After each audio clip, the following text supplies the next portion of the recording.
That's great.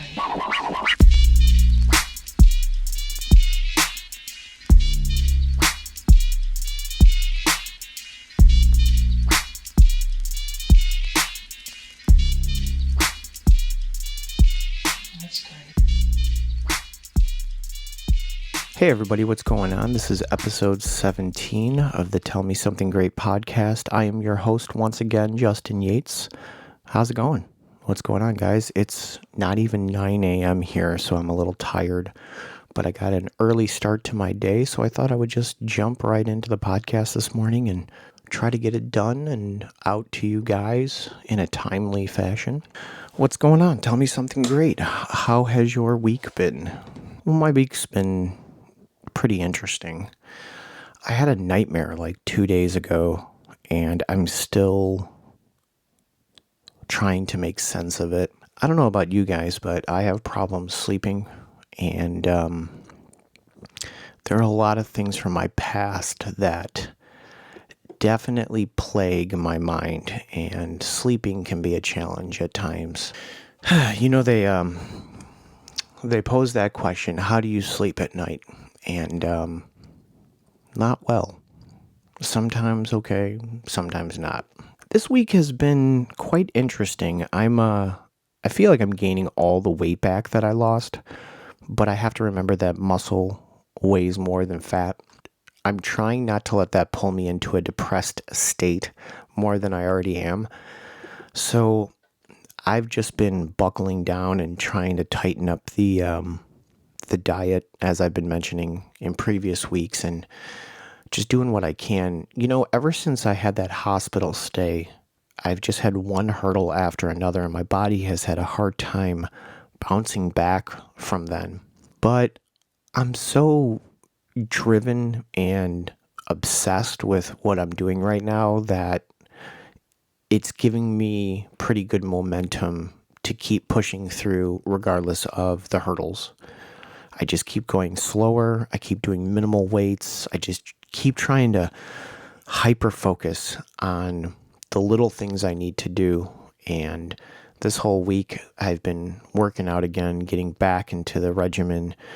I feel super weak, but I'm pushing myself every day. This is really interesting because, well, really just having a healthier lifestyle has never really been something that I've done. So it's really interesting to tap into the muscle memory of working out that I've done previously. And my body takes to these movements a lot differently than it did the first time around. When I started this whole back issue crusade, basically, it felt like it was damn near impossible to work out because I had no base. I was just this fat blob. I just would never work out. And if I did work out, it was just laughable. But now it's different because I've actually done quite a few different regimens and have put some time into it. So getting back into working out this week has actually felt really good, despite feeling weak and a bit tired. I've been feeling good, trying to up the cardio game more and just really trying to find a good all-around body workout. So last week was a lot of just calisthenics and no weights at all, but I can't help myself, and my body just feels the need to want to do some of the movements with weights. So this week I've been using weights, but very minimal weight, and really trying to crawl before I can walk and walk before I run. And that's really the name of the game. Rehearsals started again in full swing. The overall rehearsal time isn't as long as it was before because I can feel that I'm pretty rusty, but every time I'm practicing, I'm adding an additional song, an additional challenge, and just growing that time back up. And rehearsals are actually really fun this time because I'm breaking it into sections. And I think I mentioned this before, but the rehearsals usually are just based around the live set. But now, since I'm prepping for the studio, I'm kind of working into that practice regimen, the rehearsal regimen, if you will, a number of different things. So rehearsals have been familiar yet new and fun. So that's been interesting. I also really need to stop smoking as much as I do because my voice needs a rest and I can tell it is burnt out, and that is not good at all whatsoever. What else is new this week? We have an update, which I'm really excited about, despite my monotone delivery. The Dexter collection has officially sold. 2 of 3 payments have been paid off, and 2 of 3 boxes have been shipped out. And this is huge, huge news, guys, because not only am I hooking up my friend David with a insane Dexter's Laboratory collection. I mean, this is, as I mentioned before, this is 100 plus items, all types of stuff, some of the rarest of rare cartoon goodies. And I am so excited for David because he's making a giant plunge into collecting, and he's getting one hell of a deal and one hell of a collection. But I'm also really excited because I officially sent over the first down payment to Dustin for the studio. So, I've been involved with this idea for a little bit now, and I'm invested into it. I'm already financially invested into it, but now I'm very much financially invested into it, and that first studio down deposit solidifies that, and that's really exciting. It's a lot of work in the making, and I'm really excited to show you guys what I'm working on. This is episode 17, which means that we'll have 1 or 2 final episodes before we end season 1. And I'm thinking either it'll probably be next episode that I'm just going to tell you guys not everything about what I'm doing, but damn near everything. So tune in to the next solo episode because we're gonna definitely indulge in what this new batch of music is going to look like. I think you guys are going to be delighted. I think you're going to be excited. I think you're going to be surprised, and I'm just excited to do something new. I'm excited to show you guys something new, and I hope you think it's great. I'm really happy that this small idea that I threw around about a year ago has snowballed into something much bigger, and I'm really excited. Again, I'm kind of half asleep right now, so I know I don't sound too excited, but I'm really pumped. I'm following an outline right now, but I'm gonna go a little bit out of order and just say, I've been doing this solo music thing for close to a decade now, and though I'm a very small fish in a very big sea, I'm beyond blessed to say that I've been doing this for so long. And, if you're listening to this right now, I just want to say thank you. Thank you for the support. This whole week has been pretty crazy in regards to support. I've been getting a lot more fundraiser sales and just a lot of people reaching out and trying to do their best to share info online and just try to help with the current goals. And, I've built a little world for myself, and I've done this for a few reasons. One of the biggest is so that I don't get in trouble, and I can feel myself losing sight of a few things because I am in this bubble. And being reminded of the fact that I've been doing this for over a decade, the interest that people have. Recently I posted online that I made the first down deposit for the studio, and people have been coming out of the woodwork. Is that the term? They've been coming out of the dark to say that they're excited to hear what's going on next, and that's really great. I'm almost at a lack of words on how amazing that is. Sometimes I feel like I'm spinning my wheels, and sometimes I feel like for how long I've been doing this, I should be not bigger, but I shouldn't be facing some of the struggles that I do. But I sometimes lose sight of what I do have. And this whole week has just been a slap in the face and a reminder of what I do have. And a reminder that I should be extremely grateful, more than I normally am, for the things that I do have. And it's hard for me to articulate a lot of these things.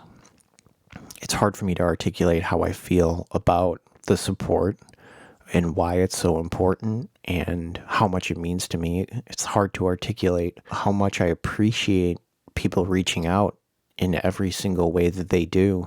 But I need to do it more. And I need to make sure that people know that I appreciate them and I appreciate their support more than they can understand. To many people, this might seem like a hobby because it takes a long time for me to do things. They might think I just vicariously do this when I'm bored or something. But it's not a hobby. This is my sole base of income. This is what I do, and it's difficult. And I know I need to be working at it more. I know I need to be releasing more music. I know I need to be doing more. But I struggle in a lot of different ways. And though I'm rambling right now, one thing that I struggle with is showing gratitude.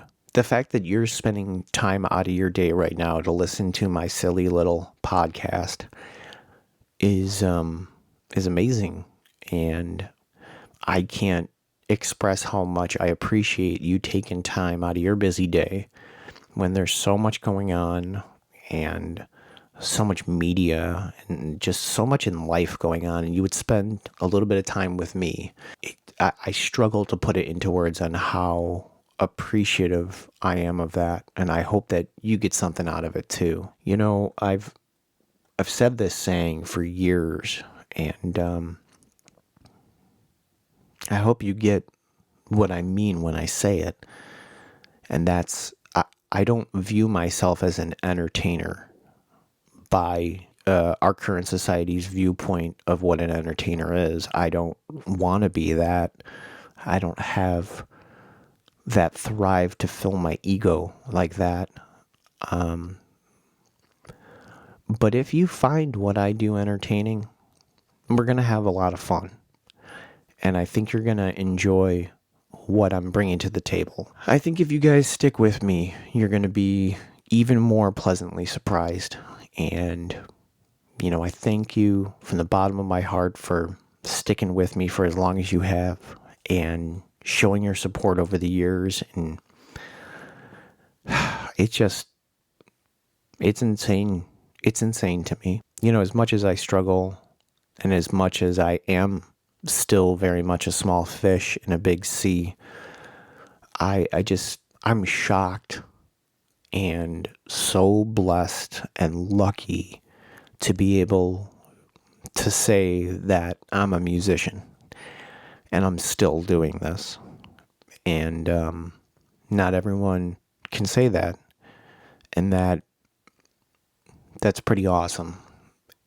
And that makes me feel a level of success that's very hard to describe. And though I'm rambling, I'm going all over the place. I mean, let's bring this full circle is I wouldn't be able to have that happiness. I wouldn't be able to say that confidently if it wasn't for your guys' support. I wouldn't be able to do this. The music industry is a Ponzi game, just like everything else. And I wouldn't be able to play that game if it wasn't for you guys. And as you see, I don't play that game. I just try to exist. I'm just trying to create and when I'm physically and mentally able to. And I feel like that's one of the only things I've done in this world that I haven't screwed up at yet. Well, too bad. I'm just rambling at this point. I just want to say thank you. Thank you so much for the support over the years, and I hope that you stick with me because, as I've always said, there's more to come, and there always is. I've got something fun to show you. there's a part of me that is really, really happy that I did this down deposit, because now I'm Dustin's boss and I'm a client of his, but I'm paying for his time. I just love giving him crap. He's a good friend of mine, and man, I just can't wait to go have fun. I sent him a message yesterday that says, I fear that once I get there, you're going to have to kick me out, because I'm just going to want to keep working and just having fun. And that's not realistic because we're adults and we have to do adult things. And I just want to hang out and have fun and create. So it's going to be a lot of fun. I got to wake up. I got to wake up.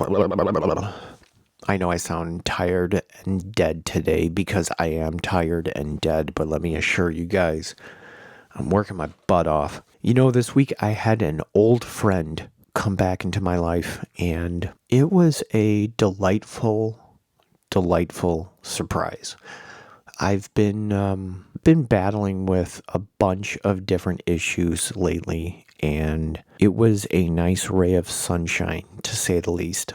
And additionally, there are a lot of friends from my past that I don't speak with for many different reasons. And it's always a delight when an old friend pops their head back into your life for whatever reason it may be. Well, not always, but I think you guys get what I mean. And this time, I don't know, I don't talk to many of my old friends for many different reasons, but some of them have reached out over the years, and it's always a delight. I actually have a lot of people who contact me who apologize, which is, I think, a whole other podcast series within itself.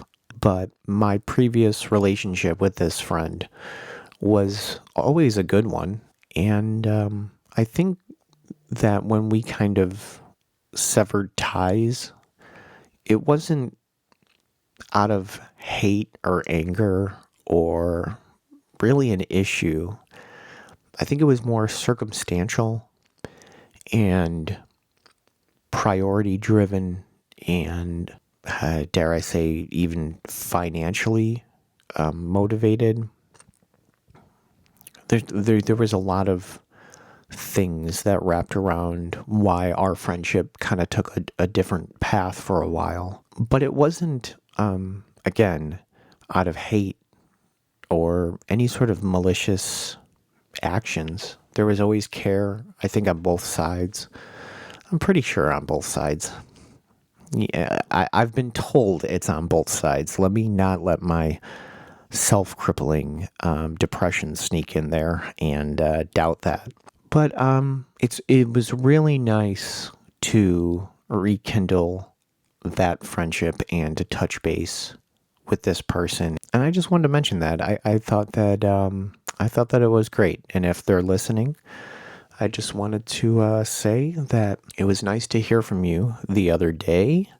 Am I going to really follow a rhyme scheme here? No, seriously, it was very nice to hear from you, and I hope that we continue to talk and stay in each other's lives more and more, because it is again, a ray of sunshine. So the last solo podcast, I told you guys that I finished up a music video shoot, and additionally, I was working on another music video concept, and I was waiting on some props to be shipped to me from Bolivia.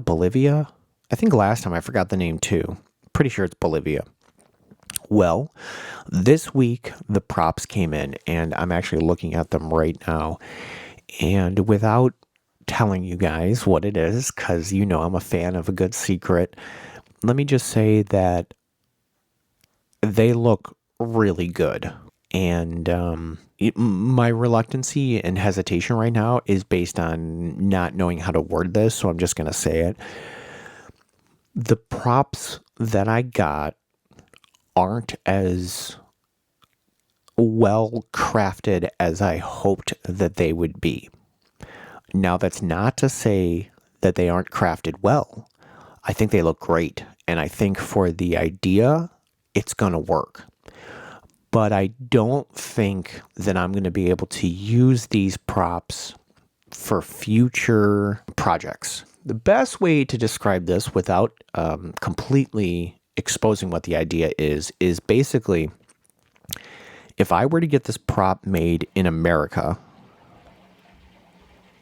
Can you guys hear that water? It's the water upstairs. I think somebody just flushed the toilet. So basically, if I was to get this prop made in America, it probably would have ran around $1,200 to $2,200. And let's be honest, I don't have that type of budget for a music video that is going to garnish $0. So this is what drove me to going overseas to find somebody who could still make it, but a little bit more cost efficient. And they did. And it was very cost efficient. But when I received the props, there was minor damage to them.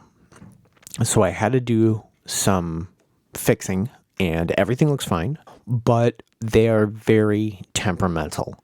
And I need to be careful and delicate. And I think if I can be, I think I'm going to be able to pull off this music video. And it's going to be silly and it's going to be fun. And, you know, I mentioned this before. I don't know why I'm being so repetitive, but, you know, this music is all based around me kind of going at it in a different way and from a different perspective. And every small little idea that I've had, somehow I've been able to move it forward. And this idea, I cannot believe that I'm going to be able to move it forward. I don't know how it's going to come out. Of course, I need to be in Illinois and start filming and actually put the time in because that's where the locations will be. But based on what I'm seeing here, what I'm storyboarding, and basically just everything I'm looking at right now, this looks like it's going to be a lot of fun. So the prop arrived and music video number 2 is set and it is ready to film. And I am very excited. Also, this leads me to now thinking if I should make a third video and have a video for each song on this upcoming release. And I'm thinking about different potential concepts because the third song is an instrumental.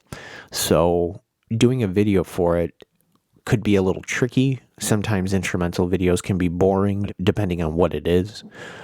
So I'm brainstorming that right now, but I have so many other little fires going that I need to tend to those before I start brainstorming a third idea. I'd like to at least get the second idea in the can before working on the next one, but that's usually how I've worked, and that tends to take a lot longer. So I'm going to do my best to still brainstorm on it while I'm working on other things. I know something will get sacrificed because of that, but I think I'm going to be able to pull it off. And I am thinking of contacting the gentleman that I worked with the first music video to do the third one. But I, again, need to just get the ideas kind of put together well first before I do that. But I think that might be the plan of action. We'll see. This was very early days with that, very early days. But again, the props arrived. Music video 2 is on its way. And oh man, things are looking fun and silly. And man, I cannot wait to show you guys this stuff. All of it. The merchandising, the music, any video work that I'm working on, just, oh man, all of it. I cannot wait. Which leads me to my current issue. I don't know what I'm going to name this batch of music. I've been trying to work on that this week, and part of me thinks that I'll use one of the names of the songs, but I don't know. My first album was titled The Jig Is Up, and there is a song called The Jig Is Up. The second album was called Friend, but that was just the name of the album. There isn't a song called Friend. And this time around, I'm not exactly sure. I really don't know. And I'm still on the fence on how I'm going to release it, too. And the cover art. I don't know if I'm going to be doing, CD jackets or a USB drive or just a download or a download card or something. I don't know. So, at the bare minimum, I'm going to need some sort of image for the music, a CD book or jacket or something like that. Will obviously need more artwork, but, at the bare minimum, I'm going to need some sort of cover art. And I've been thinking about stealing an image or two from the music video I shot or this potential music video number 2, but I don't think that the music videos encapsulate all 3 songs, if that makes sense. I think that the videos encapsulate what the individual song for the video is. I think they fit well, actually. But yeah, as a whole, I don't know that it'll work. I don't think it'll make too much sense. So I'm trying to figure out all those little details, and I know that these are things that I don't have to do for a while because the music isn't even recorded. We've got a lot of pre-pro to do, which will start soon, which is really exciting. Because, I've taken these ideas really far over here, but now we're going to really take the microscope to them. As I've expressed before, this is the most fun. This is where the work is, and this is really what I'm paying for. So I'm excited to actually get into this with someone else who has the drive and passion and will and want to work on it as much as I do. Probably even more than I do. But I'm just rambling at this point. I don't even know what the hell I was talking about. What the hell was I talking about? Yeah, releasing the music and not knowing the name of the release, not knowing the cover art or how I'm going to release it. I've been really struggling with those lately. Probably the how to release it more than all the other ones. I've got some potential names and I've got some rough ideas for cover art, but again, releasing it, I do not know what is the right idea for me. The music industry is really weird.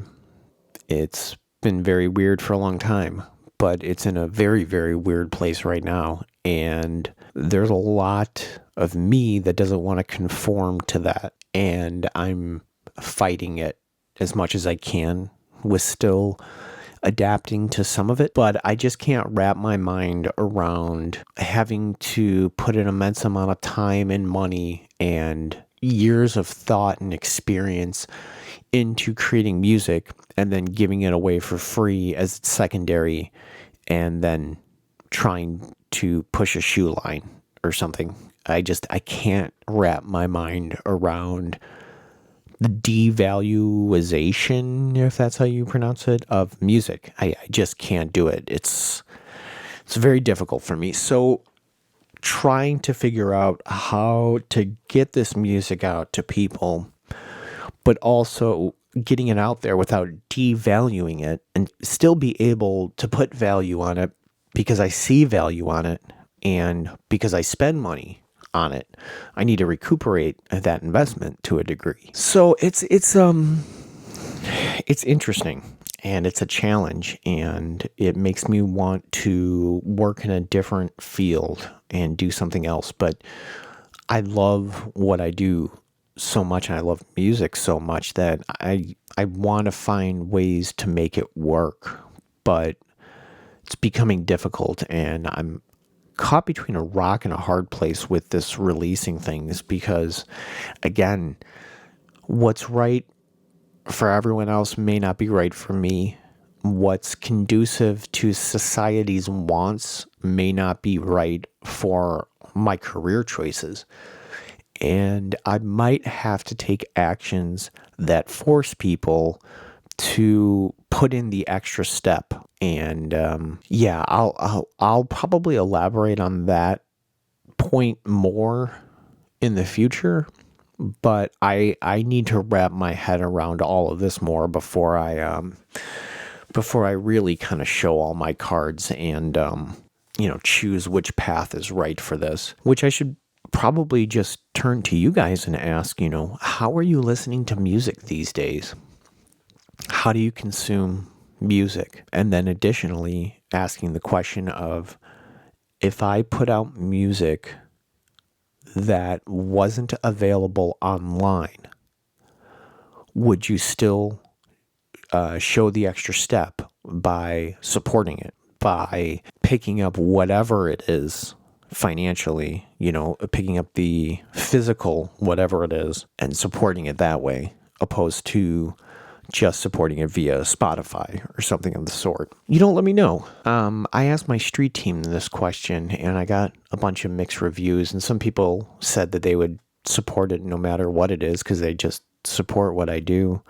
Some people said it would depend on what the physical merchandise is. Some people said no, they just, they only do streaming and that's it, because it's like the most easiest thing to do, the most cost efficient way to get media, etc., etc., etc. And I get that.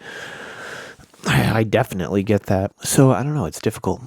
It's very difficult. I am going to take a short break and get a cup of coffee because I can feel myself dragging. When I get back, we're going to talk about a few things here. So it'll only be a few seconds for you guys. So I'll be right back.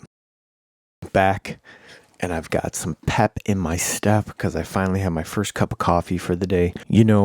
I had kidney stones recently and I shouldn't be drinking coffee, but 1 cup of coffee a day instead of like 17 is a lot better, right? It's all about moderation, right? Right? So, as you guys know, I've been getting into collecting more and more and more and more. Something that I've kind of been getting into, but I've been, I don't know, kind of steering clear from it, is vintage shirts. And the reason that I'm kind of steering clear from it is because they're very expensive. Though I've been able to collect on a budget, I'm not trying to bark down that tree.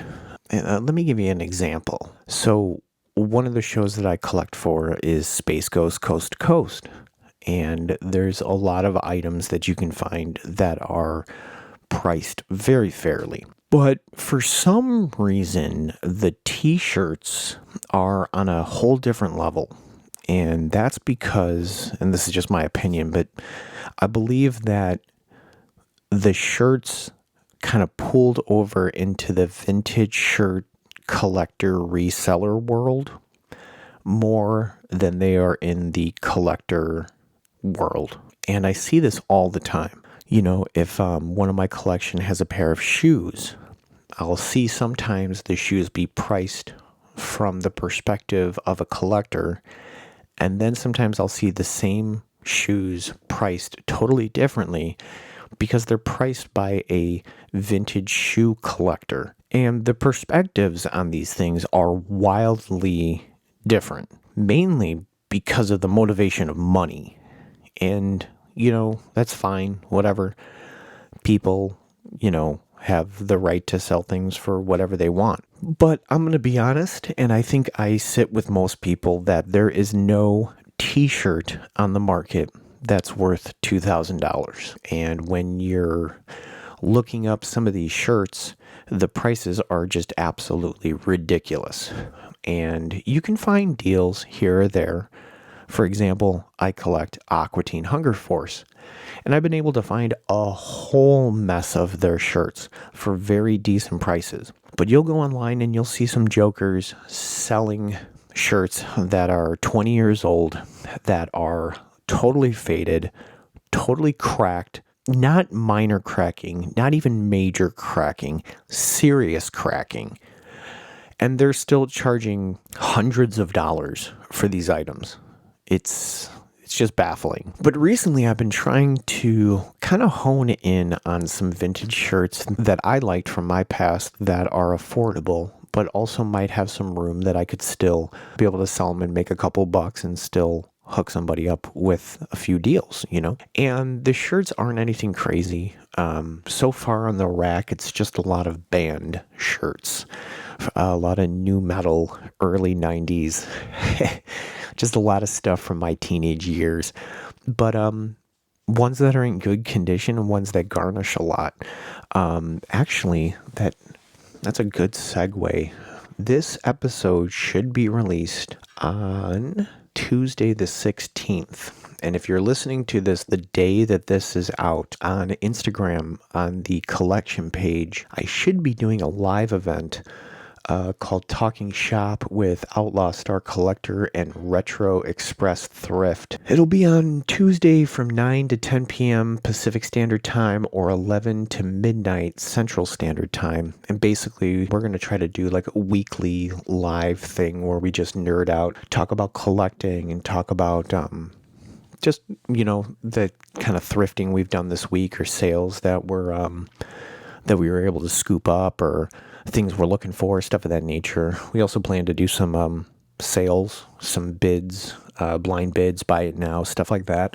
So check the video description. And if you're listening to this again on the day that it's released, head over tonight over to the Instagram page and you'll probably see some of these vintage shirts that I'm talking about because I haven't posted a lot of them online, but I think I'm going to break them out because I've got a huge pile of shirts for sale as well as just some that have now made the rack. So come on by and check it out. It should be a fun time. Also, before it even happens, I should say a thank you to Kyle for wanting to do this. Kyle runs Retro Express, who does all types of reselling from vintage toys to media to gear to all kinds of stuff. And it'll be cool talking with him because he's not only a collector, but he's a reseller and he's definitely a thrifter and he's been doing it for a long time. So it'll be nice to get a different perspective and to kind of bounce around some ideas because he definitely has a different mindset than I do on some of this stuff. So it should be fun. I'm getting sidetracked while I'm recording this podcast, so I have a feeling I'm going to have to do this in chunks, but that's okay. I actually just checked the email, and I got some questions here. Oh, here's something. This week, I went thrifting around Sacramento.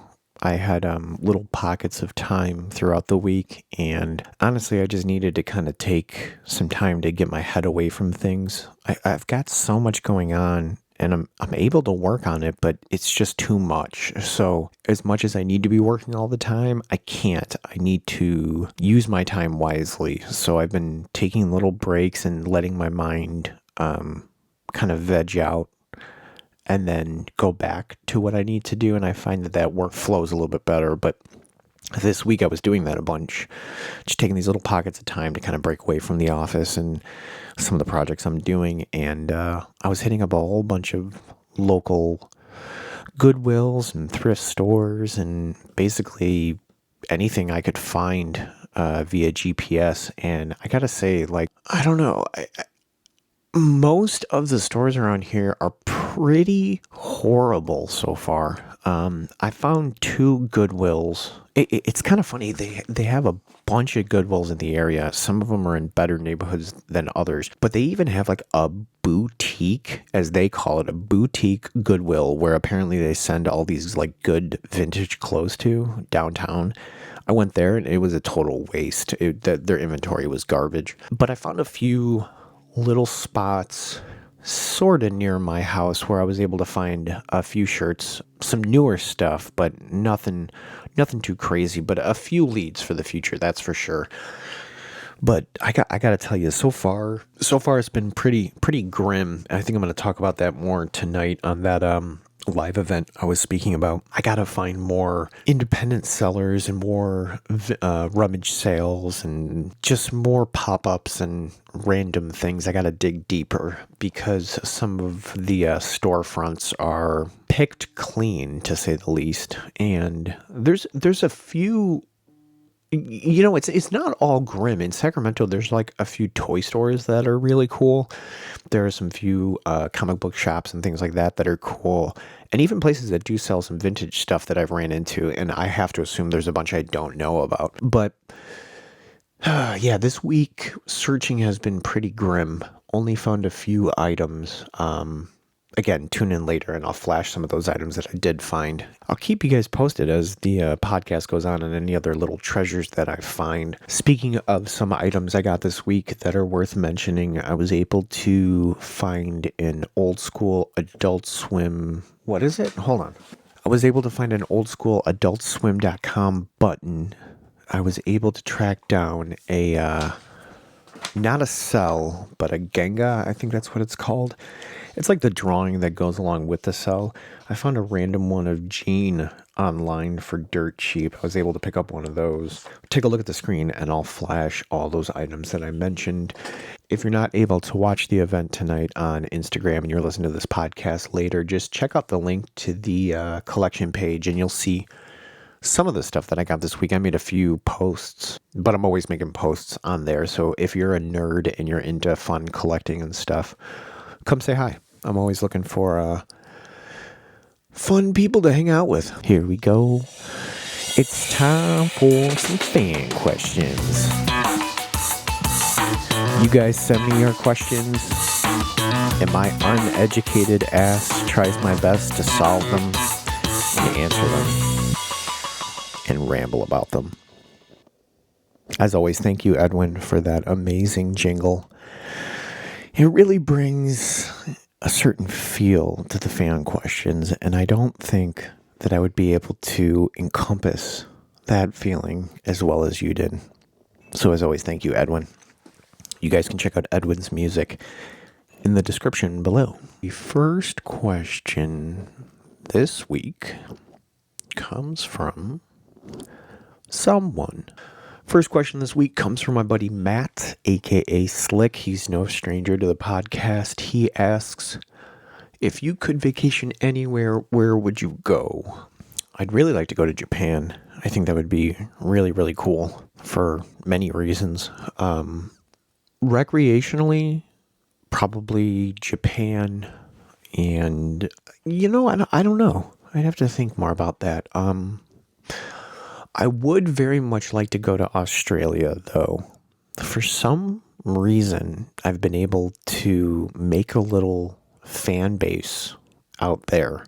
I've made some friends over the years, and I would love to go there just to meet them and say hey, and maybe even play a little show or something. I think it would be a lot of fun, and maybe one day I could make that a reality.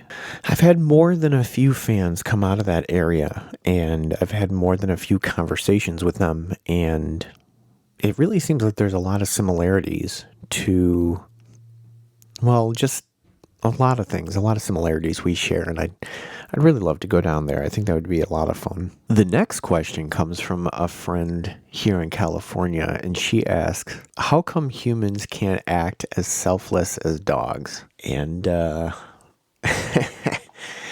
think that's because in some ways humans are dumber than dogs are. No, I think that the wants and needs of a dog are very simple, and they can be selfless because once their needs are met, they can very much live an easy life. I'm not exactly sure why dogs have that selfless attitude. I mean, they are called man's best friend for a reason. They definitely, don't get too upset about the mistakes they made, though I've seen some dogs hold some guilt about their actions, but they're usually happy to see their owner and could care less about anything else. It's probably due to the fact that they have extremely small brains and they're not able to think in the same way that humans can, which I think is, the obvious. They don't harbor resentment. They don't have feelings of hate. They may go through those experiences and have traumas that will show over time. And I think people know exactly what I'm talking about with certain animals like that.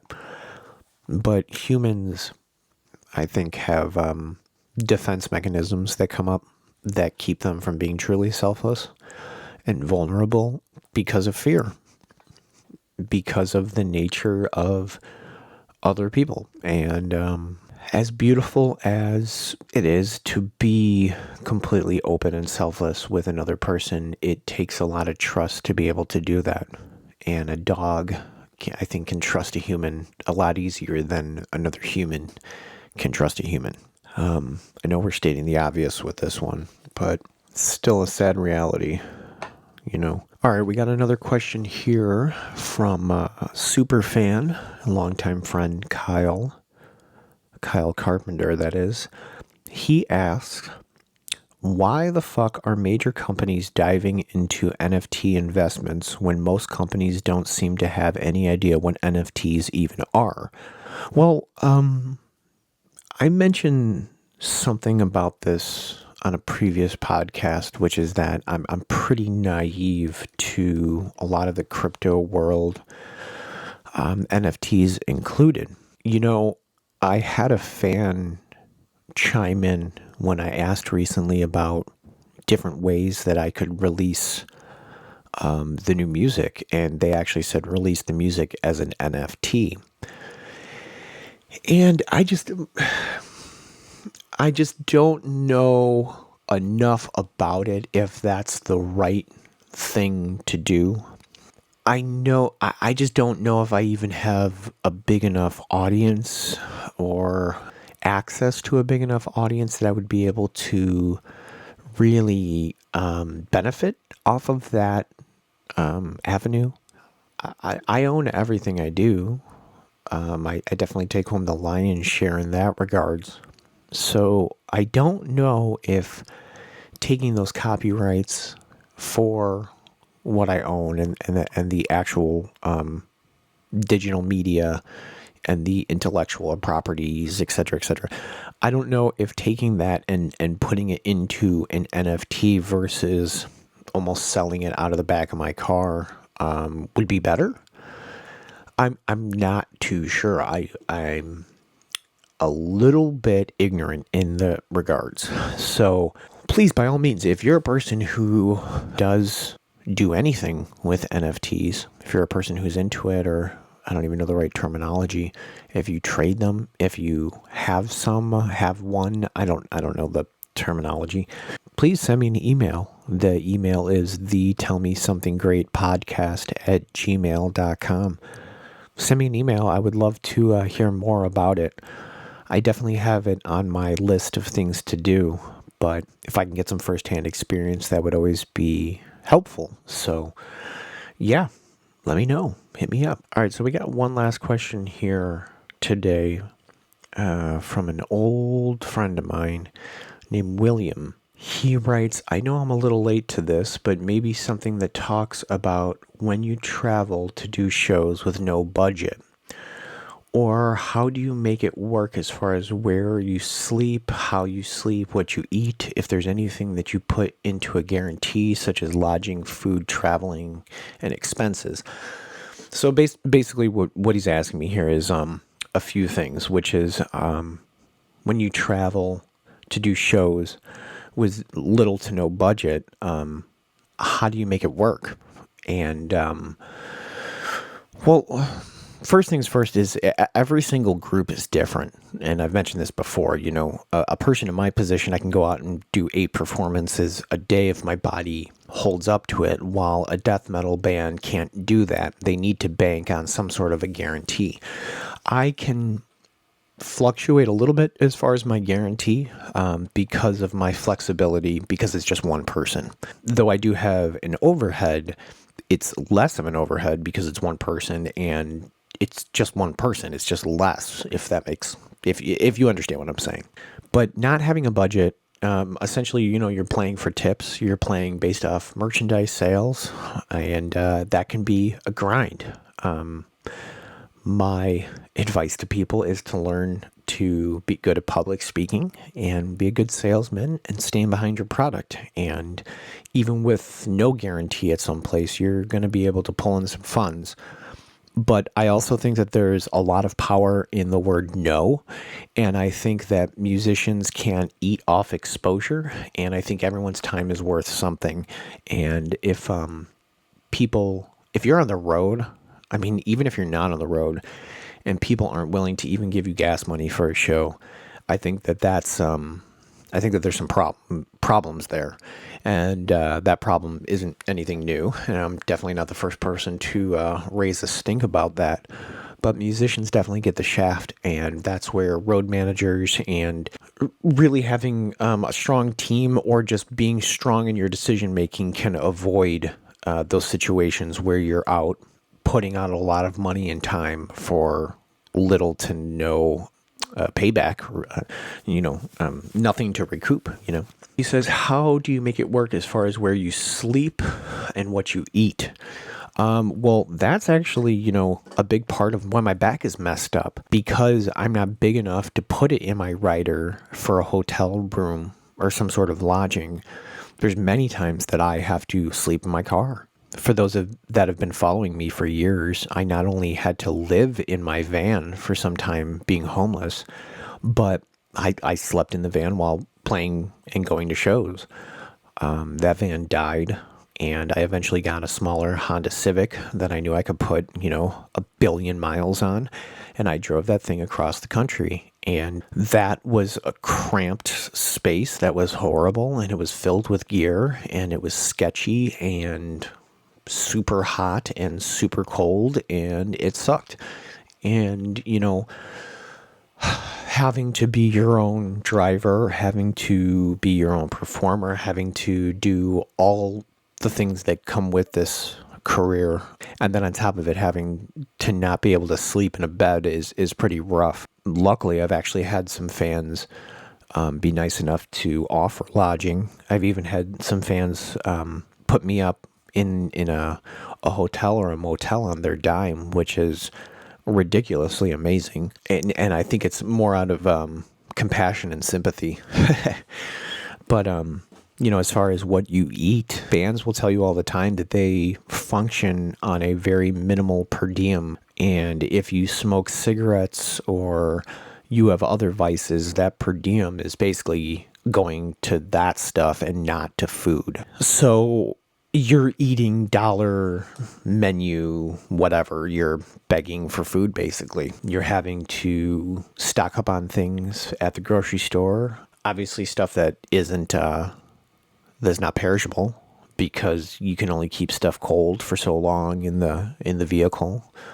So you have to be kind of smart about what you do. The last time I went on the road and when I went back to Illinois, I just stockpiled on a whole bunch of different like nuts and cashews and all different types of food that I could bring with and munch on the trip that would be better than stopping at fast food places and actually be decent and close to the diet that I've been on, opposed to just being on the road and eating at Outback Steakhouses or McDonald's or Subway. I can't eat that food anymore. It destroys my stomach. It's tough. It can be definitely tough when you have a small per diem every day. But bands who have done this enough time, they find little tricks. They make sandwiches. They do whatever they can to squeeze a penny, and they find ways to cook. Usually somebody in the band is the band cook.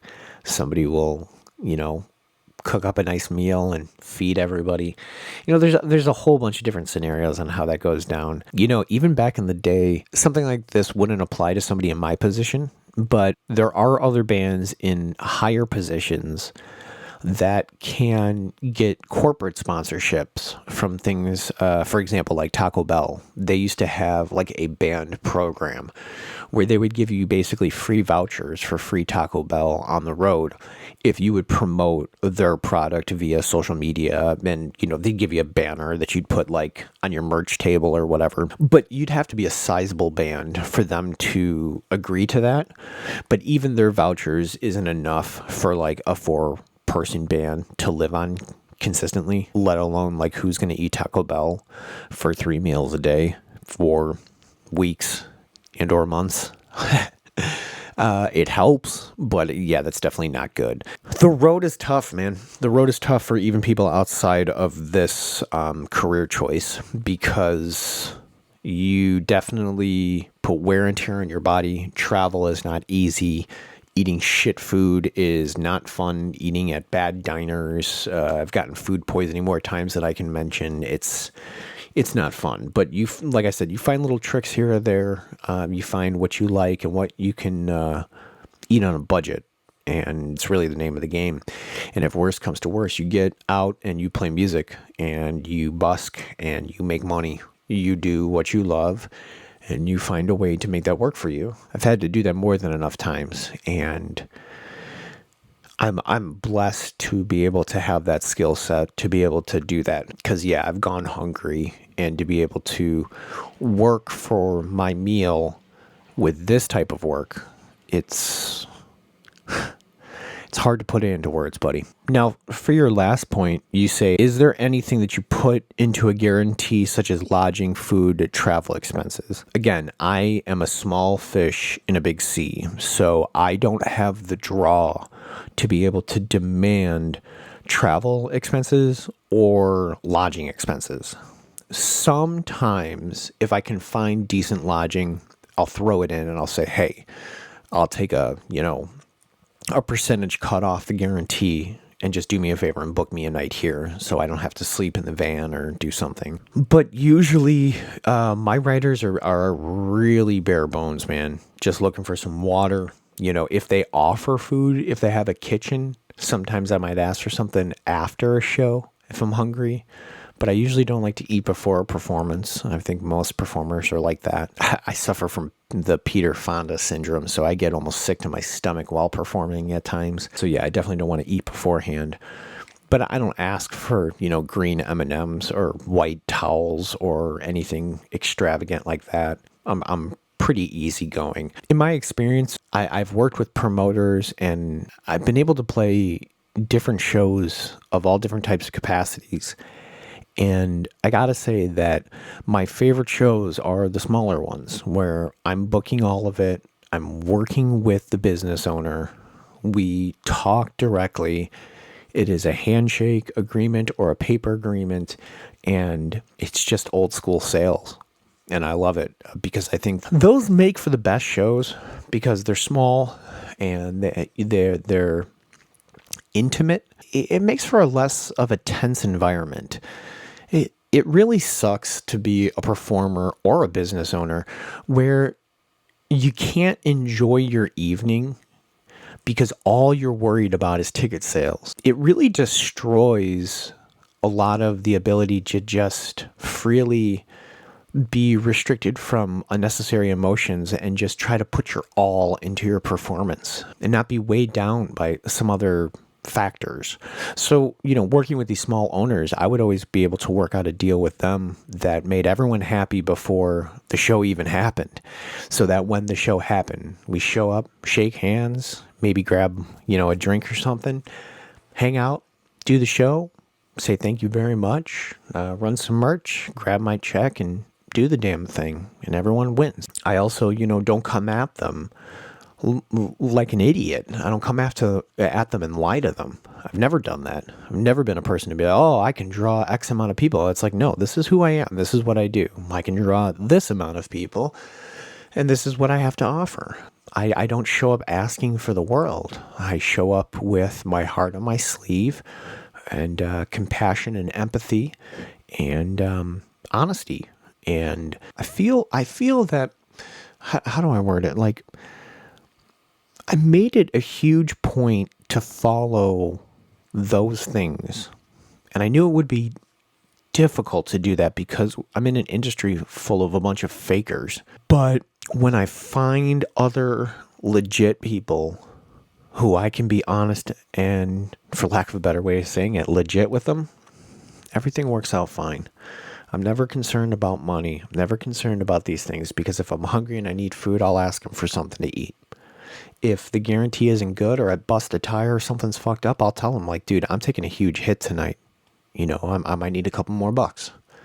Or, if I don't even have to propose any problems and everything's fine, then everything's fine. I've been really blessed and lucky that even when I'm thrown a curveball, I've been able to rely on the compassion of others and, I've just been able to rely on that and my own, how do I say it? Like my own will to follow through on these things, and it's proven to work, and it's crazy to say the least. All right, hold on. I think we have one more question here, and it comes from my brother, and he asks, when you're writing music, do you ever not pursue it because of what somebody else might think? You know, that's a really complex question, because if I'm ghostwriting for somebody, or I'm working in the studio and I'm working with a team on a song, my perspective is altered to the wants of who I'm working for or the job that I'm working on. So there are times where I'll be working on a project where, how do I put it? Like somebody will propose an idea and it will get shot down because of how the public's perception of it might be. And it's not to say that the idea isn't bad, but for the context of what the song is, what the idea is, what genre it is, you know, all the details, in context to that, it will get thrown aside because it just won't work for trying to appease the general public. So that's happened quite a few times, actually. And even in my own music that I've pursued over the years, I've thought about these things.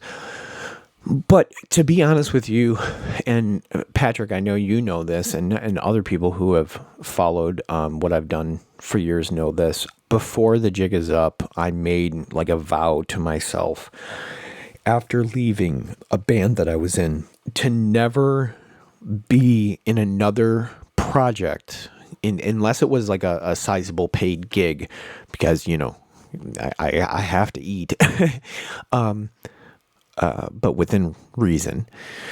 I never wanted to pursue something that didn't hit me in a real way, something that wasn't visceral, something that wasn't true to my heart and my soul and whatever you want to call it. Like, because there's a difference, you know.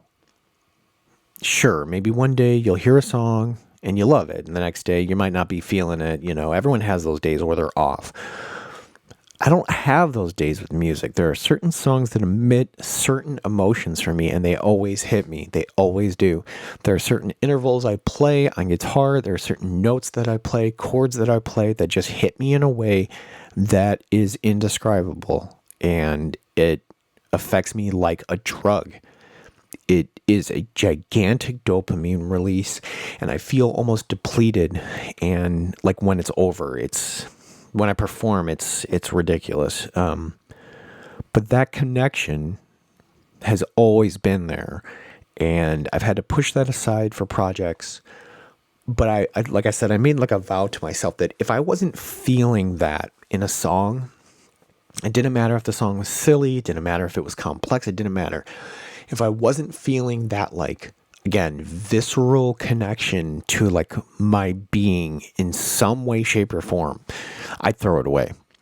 I didn't care, and I still don't, if like people might like it, or, you know, if the idea that I put out might be juvenile or immature or, you know, not ridiculously flashy or whatever it is. Like I don't give a shit what people think about it. Like if it's that connection with me, I know that it's honest. I know that it's true. I know that what I'm getting from it is undeniable, and I can't hide that kind of thing. When people see me play, they say that I have, this is going to sound really weird to say, but more than a few people have said it. They say that I have this weird like X factor that they can't really put their finger on, but they can see it. They can feel it. They can hear it. They, in the stuff that I create from this part inside of me. I don't know. But that's a good thing. I feel that honest connection, that real connection, is my way of being honest and really getting to my expression in this instrument. And that's one of the only things that I think have actually helped me bridge a gap between me and my peers, and just over time being able to do this and actually having longevity to some of these songs that I've written, is because I think that people can pick up on that. And I'm not the best singer, I'm not the best guitar player, but there is some sort of connection into the songwriting in some sense that is very true to what I'm feeling. I've somehow been able to transcend those two things, if you're still following me here. So, that's what I want to pursue. That's not only cathartic for me and it's therapeutic for me, it's the most honest and real and emotionally driven, and it's just the most pure shit that I can give you from me, if that makes sense. And I think that's a quality that I always knew that was different, and a mindset that I knew that was different from some people, because people do let the influence of society come into their art all the time. And, still to this day, it's like, I could give two shits about what people think about this. Of course it matters what they think. Of course it does. But that's not the main objective here. The main objective is to be able to kind of create and grow and study the craft and use it in these cathartic and therapeutic ways, as selfish as that sounds. And I've been lucky enough to build that into even more, which is great, But even a higher priority is taking those feelings and try to connect with people who may dig with it. And I want them to dig with that honest connection. I want them to dig to those things. I don't want them to dig something else disingenuous or just be another disingenuous asshole musician. I don't know. It just feels so wrong, and it just feels like we have enough of it. For me to actually sit down and to second guess something because of appeasing to other people's wants, or appeasing to some sort of fad, or appeasing to some sort of craze or something like that, I can't wrap my head around it. And there's just, everyone else is doing that. And I just, I've never been one to follow these types of stupid trends. It doesn't mean that I don't like some of these things. I do like a lot of music that is synthesized for the mass media. I love overproduced, quantized, progressive metal. I just know for me and myself, I'd like to make music like that, but I'd also like to create something that's true to me and know that I gave it my fucking all from at least what I was taught, at least what I learned that's important in this fucking art. I think that's it for this week, guys. If you want to send a question for next week's episode, please do. The email again is thetellmesomethingGreatpodcast@gmail.com. Next week's episode, well, it's a secret, but I will tell you this, Outlaw Star fans, I told you I would have another big secret for you and another big podcast coming up, and I'm not lying. We do, and that's next week. So don't miss out. It's going to be awesome. Really, it's a fun time. You're going to really, really like this. Guys, go out and make the week great. Tell me something great. Find something great in the world, because the world is a great place, and there's a lot of beauty out there. You just got to go out and find it. Remember the beauty in the little things, my friends. It's all in the little things. I love you guys. Thank you as always for tuning in. I'll catch up with you guys on the next solo podcast, which will be episode 19. And I think that's when I'm going to finally start spilling the beans, because we're going to wrap up season 1 here. And then we are getting to work, and I'm ready. I'm ready. Are you guys ready? I sure hope so. It's been a little bit since I put out some new music, so you guys are going to love this. I'll talk to you soon. Bye, guys. Have a great day.